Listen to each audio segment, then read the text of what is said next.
Hello বন্ধুরা, আসসালামু আলাইকুম। আশা করি সকলেই ভালো আছেন। তো অনেকেই আমাকে জিজ্ঞেস করে যে ভাই, স্যাম্পল কিউসি আর লাইন কিউসির কাজ কি এক?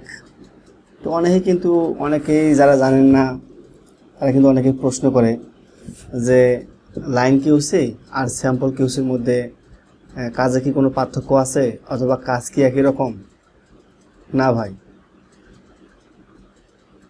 যার মনে এই প্রশ্নটা আছে আমি তাকে বলবো যে একদমই না। একদম লাইন কিউসির কাজ টোটালি আলাদা এবং একজন স্যাম্পল কিউসির কাজ টোটালি আলাদা। কারো কাজের সাথে কোনো কাজের মিল নেই।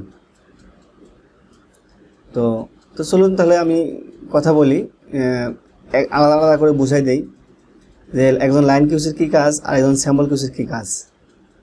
ওকে, তো সর্বপ্রথম যদি ধরি একজন লাইন কিউসির কী কাজ। হ্যাঁ,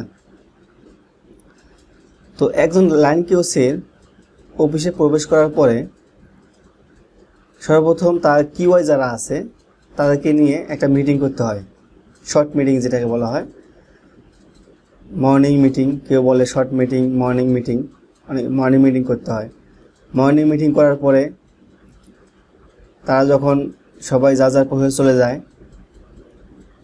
এবারে কিউসির কাজ হচ্ছে পুরো লাইন দেখতে হয় ঘুরে ঘুরে যে কোথাও কোনো অপারেটর, কোথাও কোনো হেল্পার বা কোথাও কোনো সুপারভাইজার কেউ অ্যাবসেন্ট আছে কিনা, অথবা তার অধীনস্থ কোনো কিউআই অ্যাবসেন্ট আছে কিনা, এই বিষয়গুলো কিন্তু দেখতে হয়। সর্বপ্রথম কাজ হচ্ছে এটা। তারপর কি, যদি কোথাও কোনো হেল্পার বা অপারেটর যদি চেঞ্জ হয় বা অ্যাবসেন্ট হওয়ার কারণে তো চেঞ্জ হয়, যদি কোথাও অ্যাবসেন্ট হয় সেক্ষেত্রে যদি নতুন কোনো হেল্পার বা অপারেটর দেয়, তাহলে সেখানে কি করতে হয়, সেখানে দাঁড়িয়ে থেকে তাই কাজটা বুঝিয়ে দিতে হয়। অথবা যদি টেকনিশিয়ান অথবা লাইনশিপ কাজটা বুঝাই দেয়, সেক্ষেত্রে ওখানে দাঁড়িয়ে থেকে দেখতে হয় যে আসলে সে কাজটা বুঝছে কি না, সে কাজটা ঠিকভাবে করতেছে কি না, হ্যাঁ, বা কোথাও কোনো সমস্যা করতেছে কি না, এবং বারবার কিন্তু সে ফলো আপটা করতে হয় নতুন যদি কোনো প্রসেসের লোক চেঞ্জ হয়। ওকে, তো সর্বপ্রথম কাজ সকালের কাজ। এরপর হচ্ছে কি করতে হয়, পুরো লাইনে ঘুরে ঘুরে টিএলএস করতে হয়। টিএলএস অর্থাৎ হচ্ছে traffic light system fill up করতে হয়। টিএলএস কি? টিএলএসের ফুল মিনিং হচ্ছে ট্রাফিক লাইট সিস্টেম। এটা কীভাবে করে? এটা হচ্ছে প্রতিটা মেশিনে গিয়ে গিয়ে যেগুলো ক্রিটিক্যাল প্রসেস সেগুলোর মধ্যে আগে কাজ করতে হয়, সেটা প্রতিটা মেশিনে গিয়ে গিয়ে 7 পিস করে বডি চেক করতে হয়। চেক করে সেখানে একটা রিপোর্ট করতে হয়। তো আমি বিস্তারিত এগুলো বলবো না, কারণ এগুলো বলতে গেলে, প্রতিটা পয়েন্ট বলতে গেলে ভিডিও অনেক লম্বা হবে। তো টিএলএস করতে হয়। তারপর প্রতি ঘন্টায় ঘন্টায় কিউআই এর রিপোর্ট দেখতে হয়, রিপোর্ট চেক করতে হয়, সিগনেচার করতে হয়। হ্যাঁ, তারপর কোন কিউআই কোন ডিফেক্ট পাস করতেছে এগুলো ফলো আপ করতে হয়। তারপরে হচ্ছে লাইনে কোথাও কোনো মিস্টেক হচ্ছে কি না, স্টাইলিং মিস্টেক হচ্ছে কি না, থ্রেড মিস্টেক হচ্ছে কি না, এইগুলো ফলো আপ করতে হয়। তারপর হচ্ছে কিউআইটা ঠিকমতো কাজ করতেছে কি না সেগুলো ফলো আপ করতে হয়। তারপর মাঝে মাঝে আউটপুটে যে গুডসগুলো আছে সেগুলো মাঝে মাঝে চেক করতে হয়, চেক করে দেখতে হয় যে তার অধীনস্থ কিউআইরা কোনো ডিফেক্ট পাস করতেছে কি না। তারপর ফিনিশিং ফলো আপ করতে হয়। দিনে 3 থেকে 4 বার বা 2 থেকে 3 বার ফিনিশিং ফলো আপ করতে হয়, যে তার কোনো লাইনের কোনো স্টাইল বা তার কোনো স্টাইল ফিনিশিংয়ে চলে কি না, খোঁজ খবর নিতে হয়।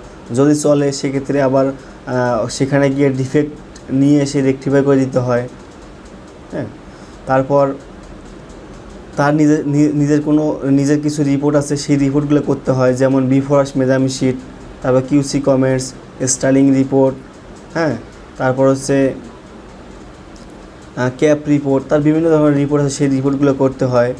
তারপর হচ্ছে স্টাইলিং ঠিক আছে কি না, আউটপুট থেকে গার্মেন্টস নিয়ে চেক করতে হয়, স্টাইলিং মিলাতে হয়। আচ্ছা, এরপরে মনে করেন যে এখন লাঞ্চের পরে চলে গেল, এগুলো হচ্ছে লাঞ্চের আগে কিছু কাজ করতে হয়, আবার লাঞ্চের পরে কিছু কাজ করতে হয়। লাঞ্চের পরে হচ্ছে after lunch measurement sheet, after lunch QC report, তারপর হচ্ছে ক্যাপ রিপোর্ট, তারপর হচ্ছে আবার 70 যেটাকে বলে টিএলএস মানে ট্রাফিক লাইট সিস্টেম, সেগুলো ফিল আপ করতে হয়। ওকে, তো সর্বশেষ যখন ছুটির আগ মুহূর্তে আবার হচ্ছে অনেক কাজ আছে, যেমন কিউআই এর রিপোর্ট সবগুলো একখানে করে সবার সিগনেচার নিয়ে তার রিপোর্টগুলো সব ক্লোজিং করে তারপরে সবার সিগনেচার, যেমন কিউসি ইনচার্জের signature, QC manager signature, QC এজিএমের সিগনেচার, সবার সিগনেচার নিতে হয়।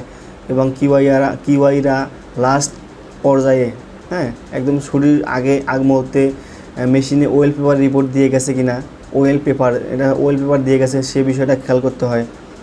ওয়েল পেপার বিষয়টা কি, দেখা গেল কোনো মেশিনে তেল পড়ে, সেক্ষেত্রে কী করতে হয়, প্রতিটা মেশিনে ছুটির আগ মুহূর্তে প্রতিটা মেশিনে ছোটো ছোটো কাগজের টুকরা দিতে হয়, নিডেলে দিতে হয়। সেক্ষেত্রে কী হয়, যদি ওই মেশিনে কোনো লিক থাকে বা কোনো সমস্যা থাকে সেক্ষেত্রে ওই কাগজটা ভিজে যায়। যদি ওই কাগজটা ভিজে যায় সেক্ষেত্রে ওই মেশিনটাকে মেকানিক্স দ্বারা পরের দিন সকালবেলা আবার রেক্টিফাই করে নিতে হয়। তো এইগুলো হচ্ছে একজন কিউসির কাজ। তারপর আরও কাজ আছে, সেটা হচ্ছে যদি কোনো জিপিকিউ অথবা কিউসি ম্যানেজার অথবা যদি বাইং কিউসি লাইনে কোথাও আসে, সেক্ষেত্রে তাকে ফিডব্যাক দিতে হয়। হ্যাঁ, তাকে যদি কোনো সমস্যা হয় সেক্ষেত্রে তাকে বোঝাতে হয়। এগুলো হচ্ছে একজন কিউসির কাজ। তারপর হচ্ছে আমি যদি এখন বলি যে একজন স্যাম্পল কিউসির কাজ কী, আপনার বিষয়টা খেয়াল করবেন। একজন লাইন কিউসির কাজ আমি বোঝালাম, আসলে ভিডিওতে সব কিছু পয়েন্ট বোঝানো সম্ভব নয়, যেগুলো মেইন পয়েন্ট সেগুলো আমি বোঝানোর চেষ্টা করেছি। তো এখন আমরা শুনবো যে আমি বলবো যে হচ্ছে একজন স্যাম্পল কিউসির কী কাজ। তো একজন স্যাম্পল কিউসির কাজ হচ্ছে সর্বপ্রথম যদি একটা নতুন কোনো স্টাইল হয়, ডেভেলপমেন্ট স্টাইল আমি ধরি, নতুন একটা ডেভেলপমেন্ট স্টাইল যদি আসে, সেক্ষেত্রে সর্বপ্রথম হচ্ছে তাকে ডিজাইন ব্রিফটা রিভিউ করতে হয়, যে একটা ডিজাইন ব্রিফের কোথায় কি লেখা আছে, কোথায় কি স্টিচ আছে, তারপর হচ্ছে কোথায় বাটন হবে বা কোথায় বাটন হবে না, হ্যাঁ, তারপর হচ্ছে কোথায় শ্যাং হবে, কোথায় রিবিট হবে, কোথাও সেনাপ হবে কি না, কোথাও জিপার হবে কি না, অল এভরিথিং বিষয় স্টাইলিংয়ের মধ্যে দেখতে হয়, কোথায় কী কী লেখা আছে, এই বিষয়গুলো ফলো করতে হয়। দেখে তারপরে এই কমেন্টস অনুযায়ী আবার পকেট মিটিং লিখতে হয়। ওকে, তো তারপর সবগুলো রিভিউ করার পরে আবার যখন এটা হচ্ছে প্যাটার্ন মাস্টার যখন প্যাটার্ন করার পরে এটা হচ্ছে কাটিংয়ে চলে যায়, কাটিং হয়ে যায়, কাটিং হওয়ার পর যখন সুইংয়ে চলে যায়, হ্যাঁ, সুইংয়ে যাওয়ার সময় তখন আবার একটা স্যাম্পল ম্যানকে ওই কমেন্ট অনুযায়ী পড়ে সবগুলো পয়েন্ট বুঝাই দিতে হয় এবং মেজারমেন্ট কোথায় কী হবে না হবে সবগুলা বুঝাই দিতে হয়। বুঝাই দেওয়ার পরে এরপর হচ্ছে ওখান থেকে মাঝে মাঝে সুইংয়ে গিয়ে ফলো আপ করতে হয় যে তার সুইং যে স্টাইলিং, স্টিচ বা মেজারমেন্ট সবগুলো ঠিক আছে কি না, এগুলো ফলো আপ করতে হয়। এবং সুইং শেষ করার পরে আবার বিফার্স্ট মেজারমেন্ট চেক দিতে হয়, স্টাইলিং পুরোনায় চেক দিতে হয় সব স্টাইলিং ঠিক আছে কি না, এরপর ওয়াশে পাঠাতে হয়, ওয়াশ থেকে আসার পরে আবার আফটার ওয়াশ মেজারমেন্ট চেক দিতে হয়, তারপর আবার ফিনিশিং করাইতে হয়, মনে করেন যে অল এক্সারসাইজ লাগাতে হয়। আবার হচ্ছে তাকে অন্য লোক, সে নিজে এক্সারসাইজ লাগায় না কিন্তু অন্য লোক দিয়ে লাগায় আর কি, হ্যাঁ, এক্সারসাইজ লাগাতে হয়। তারপর হচ্ছে আয়রন করাইতে হয়, আয়রনম্যানকে দিয়ে আয়রন করাইতে হয়। তারপর মেজারমেন্ট আবার পুনরায় আবার মেজারমেন্ট চেক করতে হয়। মেজারমেন্ট চেক করার পরে আয়রন করার পরে আবার ডামিতে পড়াতে হয়, ডামিতে পড়ানোর পরে ডামি ফিটিং দেখতে হয়, আবার ছবি তুলতে হয়।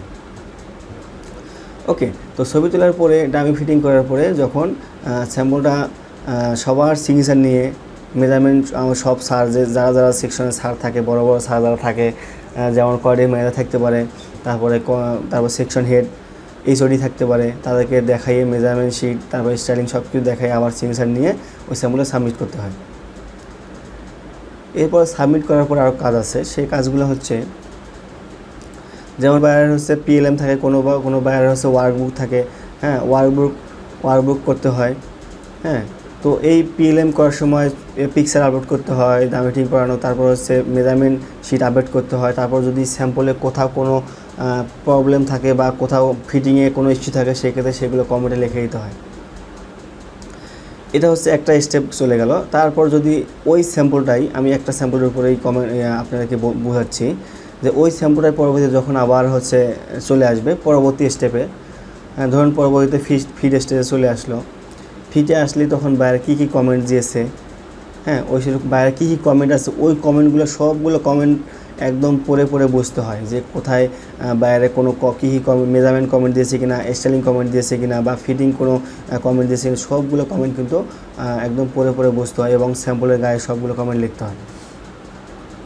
ওকে, তো এরপরে সেমভাবেই কিন্তু আবার ওই সেমগুলোই আবার কিন্তু স্যাম্পল ম্যানকে বোঝাতে হয়, ওই আবার ওই সবগুলো প্রসেস কিন্তু সেম। তো এটা হচ্ছে একজন স্যাম্পল কিউসির কাজ। একদম স্যাম্পল অ্যাপ্রুভ করা পর্যন্ত একটা স্যাম্পল কিউসির কিন্তু অনেক দায়িত্ব থাকে, অনেক কাজ থাকে। তো এটা হচ্ছে একজন স্যাম্পল কিউসির কাজ। তো আশা করি আপনাদেরকে আমি সংক্ষিপ্তভাবে যতটুকুই বলেছি বোঝানোর চেষ্টা করেছি, আশা করি আপনারা বুঝতে পেরেছেন। তো আপনারা যদি নতুন নতুন কোনো ভিডিও চান, যে কোনো বিষয়ে ভিডিও প্রয়োজন হয়, তাহলে অবশ্যই আমার ভিডিও কমেন্টসে আপনারা লিখবেন, জানাবেন। আর যদি আপনি আমার এই ভিডিওটি আমার ইউটিউব চ্যানেল থেকে দেখে থাকেন তাহলে অবশ্যই আমার ইউটিউব চ্যানেলটি সাবস্ক্রাইব করবেন। আর যদি আমার এই ভিডিওটি ফেসবুক পেজ থেকে দেখে থাকেন তাহলে অবশ্যই আমার ফেসবুক পেজটি ফলো দিয়ে রাখবেন। তো আজকে আর কথা বাড়াবো না, আজকের মতো এখানেই বিদায় নিচ্ছি। আসসালামু আলাইকুম।